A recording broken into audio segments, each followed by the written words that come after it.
Ah, yes. Good day, all. We are getting into week 8 and 9. Both of them are called market research and marketing, so I'm going to cover both of them right now. I have given you guys an extension on your assignment until Wednesday, November 11th. That's because a lot of people begged me to give them an extension. I felt bad. I said, fine, you will get your extension. But if you guys don't have it done by Wednesday, end of day, I will automatically give you a 0, and I will not take any excuses as to, even if it's 1 minute late. I don't care. It has to be handed in on time. If it's not, you get a 0. You can beg, you can plead, you can do whatever you want, and I will completely ignore it. Don't even try it, because I'll ignore it. Okay, let's start. Market research. What is market research? Okay, so you're trying to get into a new market, and you want to you want to learn about you're trying to get into a new, let's say you get into a foreign market, you're trying to learn about the market. Hey, what's going on here, who are the competitors, stuff like that. So you have to do market research. Okay, so market research, organized effort to gather information about target markets and customers, know about them, starting with who they are, is a very important component of business strategy and a major factor in maintaining competitiveness. In any set of techniques used to gather information and better understand a company's target market, businesses use this information to design better products, improve user experience, and craft a marketing message that attracts quality leads and improves conversion rates. Guys, very easy. Market research is, if you get into a business, starting a new business in a new area or whatever, you have to do market research. You have to understand who your market is, who your competitors are, who your client is, and then you have to tailor your marketing plan to fit that. All right, guys. So market structure. Okay, so every industry, every business has different market structures, and they can be grouped into 4 different categories. So perfect competition, monopolistic competition, oligopoly, and monopoly. The categories differ because of the following characteristics. The number of producers is many in perfect and monopolistic competition, few in oligopoly, and one in monopoly. Okay, so we'll get more into that. So here's different type of markets, right? So perfect competition, monopolistic, oligopoly, monopoly. Okay, so remember this, guys. It's important. So perfect competition. So pure perfect competition is a market structure defined by many small firms competing against each other. Okay, a single firm doesn't have significant power. It's a bunch of different little firms competing against each other. A single firm doesn't have significant market power. As a result, the industry produces an optimal level of output because firms have the ability to influence market prices. Supply and demand determine the amount of goods and services produced, along with the market price set by the companies in the market. So basically, anything all of this stuff is what happens when you have a lot of players in the industry. Okay, so pure competition market structure is rare in the real world. Um, so you have the perfect competition, also called pure competition. Market structure is rare in the real world. This is a theoretical model that is helpful when looking at industries with similar characteristics. In other words, it's a good reference point for other market structures. The best examples of pure competition market structure are stock, agriculture, and craft markets. Okay, so a perfect competition is a market structure defined by many small firms competing against each other. So it's a lot of different people competing against each other. It's not usually the case, but you can see it in places like logistics and stuff like that. There's a lot of people competing against each other in there, and agriculture, right? Stocks, right? So all the same, perfect competition. Many players, and not one single person has power over the market. Monopolistic competition, like pure competition, competition is a market structure referring to many small firms competing against each other. However, firms in monopolistic competition sell similar but highly differentiated products. Lowest possible cost of production, which leads to optimal output in a pure competition market structure, is not assumed. These factors give firms in a monopolistic competition market power to charge higher prices of a certain range. So monopolistic is, so there are many firms competing against each other, but they're all doing different things. They all have different products, right? For example, fast food restaurants, clothing stores, breakfast cereal companies, service and repair markets, tutoring companies, and beauty salons and spas. Products and services at a beauty salon are quite similar, but these companies lose certain value propositions, such as quality of service and appealing pricing to draw more customers. Their advertising is different. The names, names are different, but little separates the makeup and hair products as far as the product, the way the product is used. Okay, so there's a bunch of different people who are doing it, but they're all doing it in their own unique way. Okay, so that's how they use, that's how they gain market share. Okay, oligopoly. An oligopoly is dominated by a few firms, resulting in limited competition. They can collaborate with or compete with each other to use their collective market power to drive up prices and earn profit. Entering oligopoly is difficult. Most powerful companies have control over raw materials, patents, and financial and physical resources. So, the company I used to work for when I was doing trading commodities um, is basically like a oligopoly. We had a few different companies who control the raw materials and control the industry, and trying to get into the industry is extremely difficult. If you are a new person coming to a new company, you have to spend hundreds of millions, and you'll lose a lot of money initially because those guys will just lower their existing guys will just lower their price and try and drive you out and make you lose money. It's very difficult. Same thing in the industry that I have here, that I'm working in right now, the equipment manufacturing. There's only two of us who manufacture three of us that manufacture for the condo industry, and very difficult for people to survive in this industry if you try to come in new or whatever. So we only have three people who are working. So for instance, video gaming consoles are an oligopoly with three companies: Microsoft, Sony, and Nintendo. Right? So just like our company, only three competitors. And then monopoly. So monopoly exists when there's a single firm that controls the entire market. The firm and industry are synonymous. The firm is the sole producer of a product, and there are no close substitutes. Okay, guys. We all know what monopoly is, right? Monopoly is something where only one person controls the entire industry. So entry or exit is blocked in the pure monopoly. So for example, Rogers and Bell, they're basically a monopoly, right? Like and apparently they came together or something, and now they work together in a way where they don't allow any American companies to come in, and it's ridiculous. So they get to charge whatever they want for whatever fees they want and all that stuff, and we all have to pay it because that's life. That's what you gotta do because when you're living a monopoly. Other examples are sports teams, professional sports leagues, public utilities such as Enbridge, Alexicon stuff, people who own the pipelines and all that stuff, and electricity grids and all that stuff. Very difficult for for someone to come in and build the infrastructure and do all that stuff to try and capture that market. Very tough. So those guys are usually monopolies as well. So, before we get into this, so basically, just so you guys are not confused, monopolistic competition is like very few guys working together in the market, but they're competing. Monopoly is there's no competition, all right? It's just one person is just really just dominating, or one organization. Okay, so the marketing plan. A marketing plan is an operational document that outlines an advertising strategy that an organization will implement to generate leads and reach a target market. Okay, so basically very simple. Marketing strategy, marketing plan, kind of the same. But marketing plan details the outreach and PR campaigns to be undertaken over a period, including how the company will measure the effect of these initiatives. So marketing plan is a little more in depth. You actually put the plan together. You're not doing your market research now. You finish your market research now. You're using the market plan to try and figure out how you're going to enter the market. The functions and components of a marketing plan include the following: market research, like we said, already done, to support pricing decisions and new market entries; tailored messaging that targets certain demographics and geographic areas; platform selection for product and service promotion, digital, radio, internet, trade magazines, stuff like that. A marketing plan is based on the company's overall marketing strategy. Very simple. Marketing plan happens after you do your market research, figure out what you want to get done, and that's when you put a specific marketing plan together. What is the marketing mix?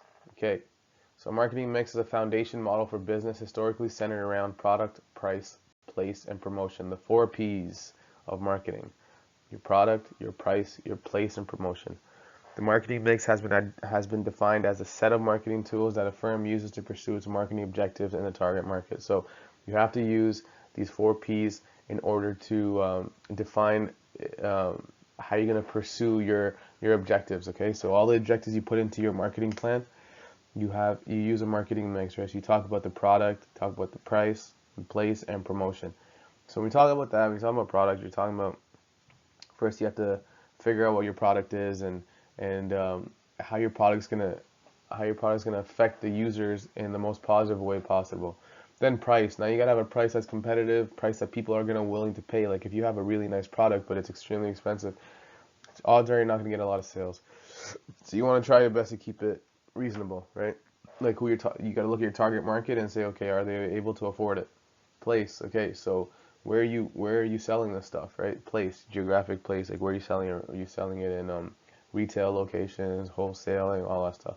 And then promotion, right? How are you marketing it? How are you promoting it, right? So those are the 4 things in the marketing mix. So how to choose the right marketing mix, right? So first you start with your competition. You gotta understand who your competition is, right? You can't get into the marketing. You can't get into marketing research or even get into any type of business industry without knowing your competition. You gotta understand who they are, what they do well, what they don't do well, what you can take advantage of them over, right? You want to be able to do better than them. So, what can you do to do that, right?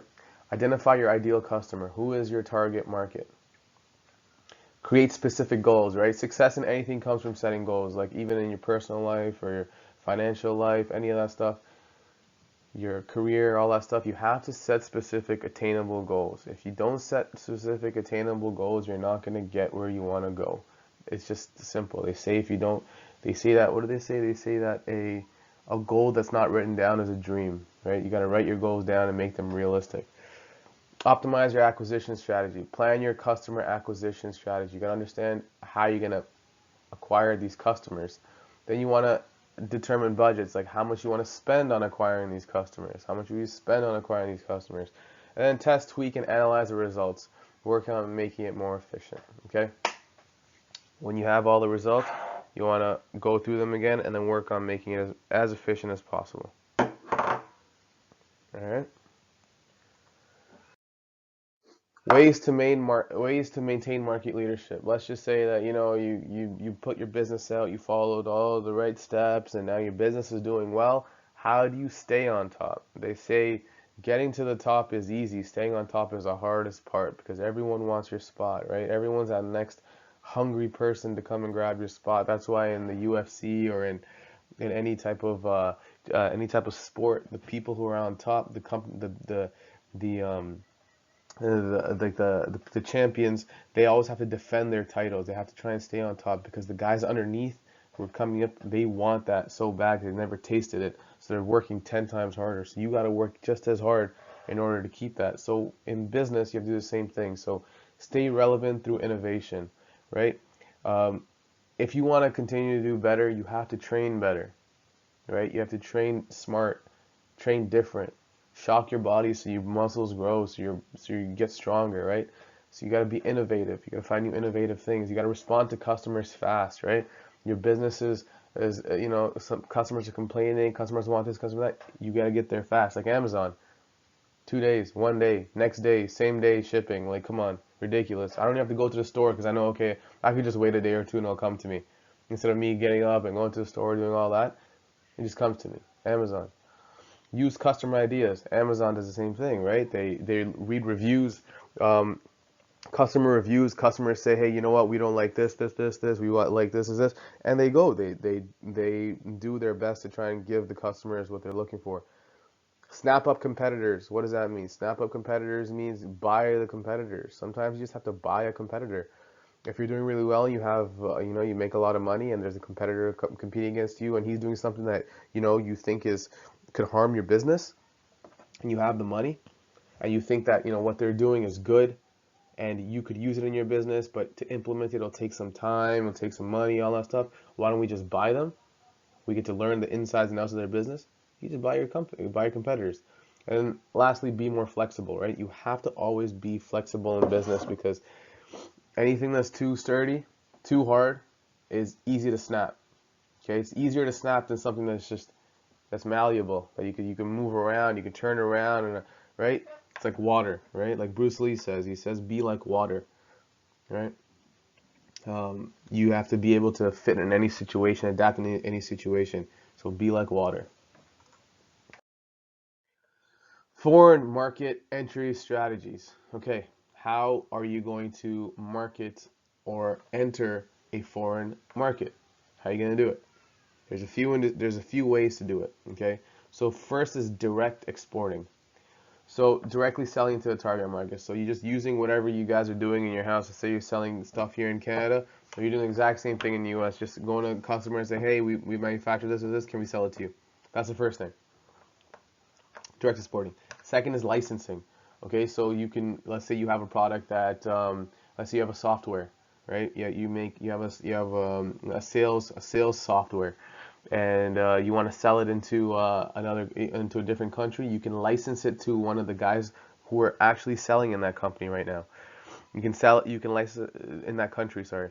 You can sell it to a company that's already selling sales software into that country, so you can just license it to them. They can use your equipment, they can use your software and sell it to the people living in that country. Franchising, so it works well for reputable businesses like a McDonald's, Tim Hortons, stuff like that. You can open up a McDonald's, Tim Hortons anywhere really. McDonald's mostly, Burger King, stuff like that, right? You can open those companies literally in any country because you're franchising, right? So if you franchise your own business, people can franchise it and they can buy your business and start it in a different country. Partnering, right? Almost a necessity when entering a new market. Sometimes it's a necessity. Like let's say like for example, when my company, when I was working in agriculture, there were a Malaysian company. They wanted to come to Canada and open up a company. They partnered with a existing company here that's on the West Coast, and they said, okay, we'll help you build something here in the East Coast. So the Malaysian company partnered with a Canadian company and they came in here. Joint ventures. So two companies working together to create a third company. So 1 + 1 = 3, right? 1 + 1 = 3 in this situation. Joint ventures. You have one company that does something, another company does something. They say, you know what? Let's come together and create a third company, right? So 1 + 1 = 2. It equals 3. Buying a company, you can buy a company in a foreign market. Let's say you're a U.S. company, you buy a Canadian company, and then now you have market share. A lot of times, this is what happens. A lot of times, piggybacking, right? Asking a foreign company to add your product to their line, right? So you have let's say you're selling, I don't know. Let's say you're selling guitars, right? You're selling it, you're manufacturing in Canada. You want to sell them to the U.S. You let's say you go to Gibson or you go to Yamaha and stuff. And you say, hey, listen, I got this really cool new guitar. Can I add it to your product line? Or you can go to one of the guitar stores there and say, hey, can I add this to your product line here? This is my guitar. And that's how you just add it to their product line, and they'll purchase it from you, or they'll put it on, or you just send it to them and they'll sell it for you. Turnkey projects. So doing projects in different countries, right? So a lot of construction companies do this, right? Engineering companies, architects, they all do this, right? Like for example, we manufacture some stuff for the Burj Al Khalifa in Dubai, right? So now we have a presence in Dubai. A lot of Canadian construction companies like Turner. I think Turner was definitely one of the big construction companies that was working on building Dubai, right? Dubai's high rises. So instead of trying to market there by other means, they just did a project there, and now their name is in Dubai. Dubai knows now Turner Construction helped build these big buildings. I think greenfield investments. So greenfield investments are extremely costly. They're the highest risk. Basically, what you do is you go to a different country, you buy land there, you build the infrastructure there, you hire all the personnel there, and then you start your business from scratch. So that's basically the hardest way to do it. Amazon does that because they have a lot of money. They build their manufacturing here in Canada now. They're building a bunch of warehouses, buying land, building warehouses. Gordon Foods does that, right? Um, big companies do that, but you don't see a lot of companies doing it because the capital expenditure is very high.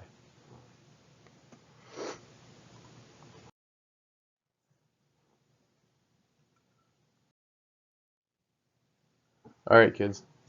So that was the end of this slide.